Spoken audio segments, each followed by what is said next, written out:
I sat behind my mahogany desk, watching through the floor-to-ceiling windows of my penthouse office as my brother paced in the reception area. He looked different now, his designer suit wrinkled, his usually perfect hair disheveled.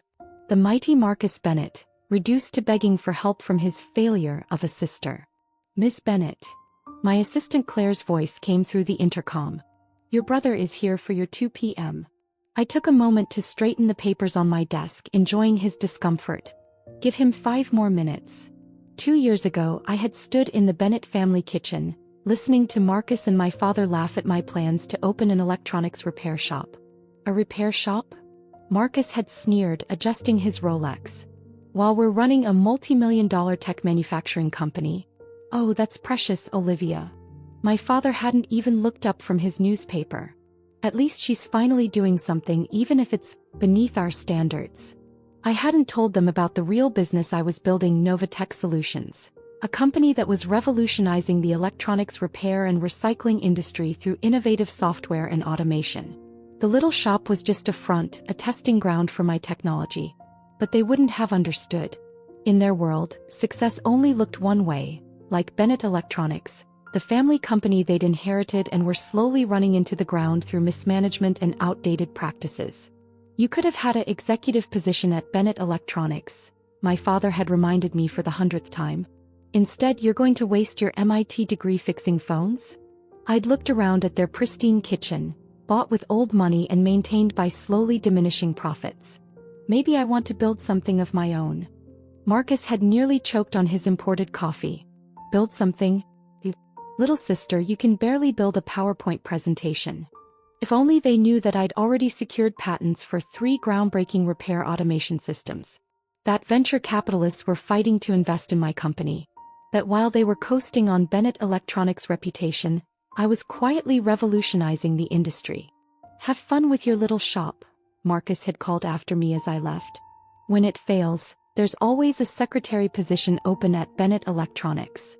Now 2 years later, Marcus was the one facing failure.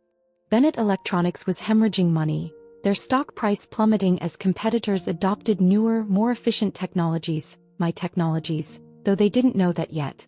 I'd watched their decline through shell companies and dummy corporations, buying up their debt, acquiring their suppliers, and waiting for the perfect moment to reveal myself as the power behind their downfall. "Miss Bennett." Claire's voice interrupted my thoughts. "It's been 5 minutes." I straightened my Armani blazer worth more than Marcus's first car, and pressed the intercom. "Send him in." Marcus burst through the door, his facade of corporate confidence cracking. "Olivia, thank God.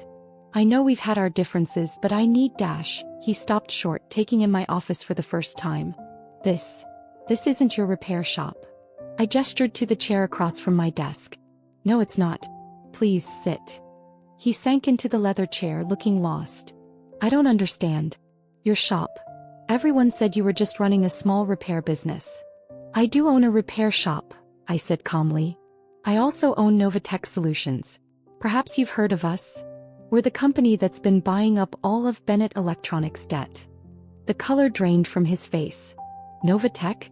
But they're worth billions. They're the ones who developed the automated repair systems that are putting us out of business." I opened my laptop, turning it to face him. On the screen was Bennett Electronics' financial report, the real one, not the optimistic version they showed shareholders. "Your company is 3 months from bankruptcy, Marcus. Your technology is obsolete, your management structure is chaos, and your major investors are jumping ship." "How do you know all this?" "Because I've been watching you fail for 2 years." I pulled up another document, a list of shell companies and subsidiaries that led back to Novatech. "While you were laughing at my little shop, I was building an empire. One that's about to buy what's left of yours." Marcus leaned forward, his eyes wild. "That's why I'm here. We need an investor, a partner. Someone to help us modernize Dash." "You need a savior," I corrected him. "And you came to your little sister, thinking she still ran a repair shop, hoping she might have some industry contacts who could help." He slumped in his chair. "Dad doesn't know I'm here. He still thinks we can save it ourselves. His pride. His pride is what got you into this mess. His pride and your arrogance." I stood up, walking to the window. 40 stories below, I could just make out the sign of my original repair shop. The one they'd mocked so publicly. Do you know why that shop succeeded, Marcus? Because I wasn't afraid to start small, to learn the business from the ground up. While you were playing golf with Dad's business associates, I was developing technologies that would change the industry. Olivia, please. His voice cracked. The company, it's all we have. Dad will never recover if we lose it. I turned back to face him, remembering every dismissive comment, every condescending smile, every time they'd made me feel small for daring to dream differently. Actually, I said, pulling up one final document on my laptop, it's not all you have. You have one last chance to save something from this mess. Would you like to see how? Marcus stared at the document on my screen, his hands shaking slightly as he read through the terms. This is a takeover agreement. Merger technically, I corrected him. Though given Bennett Electronics' current market value, it's more like a rescue operation. You want to buy our company? His voice cracked. Our family's legacy? I leaned back in my chair studying him. Your family's legacy is already gone, Marcus. You and Dad saw to that when you refused to innovate, to adapt. This agreement is the only thing standing between you and complete bankruptcy. Claire appeared at the door with a stack of papers. Right on cue as always. The full contracts, Ms. Bennett. Thank you, Claire. I took the documents and spread them across my desk. The terms are simple. Novatech acquires Bennett Electronics at current market value, which I should mention, is about 1/10 what it was worth 2 years ago. We'll absorb the debt, restructure the company, and implement our technology across all operations. Marcus picked up the first page, his eyes widening at the numbers. This is nothing. The company's worth more than this. Is it? I pulled up Bennett Electronics' real-time stock price. Your shares have dropped 80% in the last year. You've lost your 3 biggest clients to competitors, to me actually, though you didn't know that. You're facing multiple lawsuits from investors over mismanaged funds. I paused, letting it sink in. Face it, Marcus. I'm offering you a lifeline. He slumped in his chair. What about Dad? What about our positions in the company? Dad will be offered a role as chairman emeritus, a ceremonial position with no actual power. You'll be demoted to regional sales director. I smiled slightly. Consider yourself lucky. Most of the current management team will be let go. Regional sales director? His face flushed with anger. I'm the CEO. You're the CEO of a failing company that you ran into the ground. The only reason you're being offered any position at all is because, despite everything, you're still my brother. The fight seemed to drain out of him. And if we refuse? I shrugged, closing my laptop. Then I call in Bennett Electronics debt, all of it. The company goes bankrupt, the shareholders sue, and the Bennett name becomes synonymous with corporate failure. Your choice. I need to talk to Dad, he said weakly. Of course. I pressed the intercom. Claire, please show Mr. Bennett out. And send in the board members from Novatech. We have other matters to discuss. As Marcus stood to leave, looking shell-shocked, I added, Oh, and brother? Tell Dad I've renovated my little shop into quite a nice corporate museum. He might want to visit sometime, see how the industry evolved while he wasn't paying attention. After he left, I watched through my office windows as a group of sleek executives filed into the building, Novatech's board members, arriving for our strategic planning meeting. How different from the day 2 years ago when I'd first opened my repair shop. I remembered standing in that small storefront, listening to my family's mockery, knowing that someday they'd understand just how wrong they were. But this wasn't about revenge. It was about innovation, about seeing the future when others were stuck in the past. The next morning, my father stormed into my office, past Claire's protests, past security. His face was red with a mixture of rage and disbelief. You, he roared. You're behind Novatech? I didn't even look up from my computer. I see Marcus showed you the merger agreement. Merger? This is theft. You're trying to steal our company. Now I did look up. Our company? You mean the company you inherited from grandfather and ran into the ground? The one you never thought I was good enough to run? We gave you every opportunity, Dash. No, I cut him off. You gave me one option, to fall in line, to do things your way. When I chose a different path, you laughed. Called it beneath our family's dignity. He slammed his hands on my desk. Because fixing phones in a tiny shop is beneath us. I stood slowly, my voice deadly calm. That tiny shop generated the seed money for Novatech. While you were clinging to outdated technology and old business models, I was revolutionizing the industry. Every innovation you dismissed, every change you refused to make, I turned those into billion-dollar opportunities. You did this deliberately, he accused. Set us up to fail.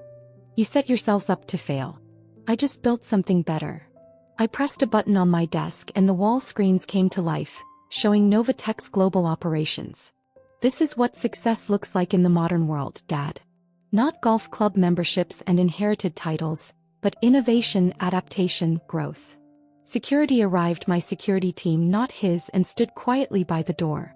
You have 24 hours to accept the merger offer, I said, sitting back down. After that, I start calling in your debt. All of it. He stared at me like he was seeing a stranger. In a way, he was. The dutiful daughter he thought he knew had never existed. Your grandfather, he said finally, his voice hoarse. He would be ashamed. I smiled, genuinely amused. Actually, he'd be proud. Who do you think funded my first patent application? He saw the future coming, Dad. He knew Bennett Electronics needed to change. You were just too proud to listen. The next day, Marcus returned with the signed merger documents. Dad had refused to sign himself, his final act of defiance, leaving Marcus to handle the details as CEO. Regional Sales Director, he muttered as he handed over the papers. From CEO to sales. Be grateful, I told him. It's more than your performance deserves.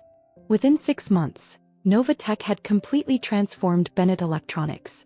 The outdated manufacturing lines were retrofitted with my automated systems. The bloated management structure was streamlined. The company that had been bleeding money was now generating record profits. Dad refused to take the chairman emeritus position, choosing early retirement instead. He spends his days at his country club, telling anyone who'll listen about how his daughter betrayed the family business. Few people sympathize, they're too busy praising Novatech's innovative leadership. Marcus surprisingly thrived in his new role. Freed from the pressure of running a company he was never qualified to lead, he turned out to be a decent salesman. He still can't quite look me in the eye during board meetings, but his numbers are good. Last week I finally took down the sign at my original repair shop. The building's being converted into the Novatech Innovation Museum, showcasing the evolution of electronics repair and recycling technology. The centerpiece is my first workbench, where I developed the ideas that would revolutionize the industry. Claire put a framed photo on my desk recently, a newspaper clipping from 2 years ago, showing me standing in front of my little shop on opening day. Next to it was Forbes magazine's latest cover, featuring me as one of their 40 under 40 business leaders. You might want to send copies to your family, she suggested with a smile. I shook my head. They've got front row seats to the show already. Success, I've learned, isn't about proving others wrong. It's about proving yourself right. Sometimes that means starting small, being underestimated, letting others laugh while you build something revolutionary. And sometimes it means watching from your penthouse office as those same people realize just how wrong they were to laugh. The best revenge? It's not taking over your family's company or making them work for you. It's building something so magnificent that they're forced to admit you saw the future while they were stuck in the past. Marcus still has his Rolex. I have an empire. Guess who's laughing now?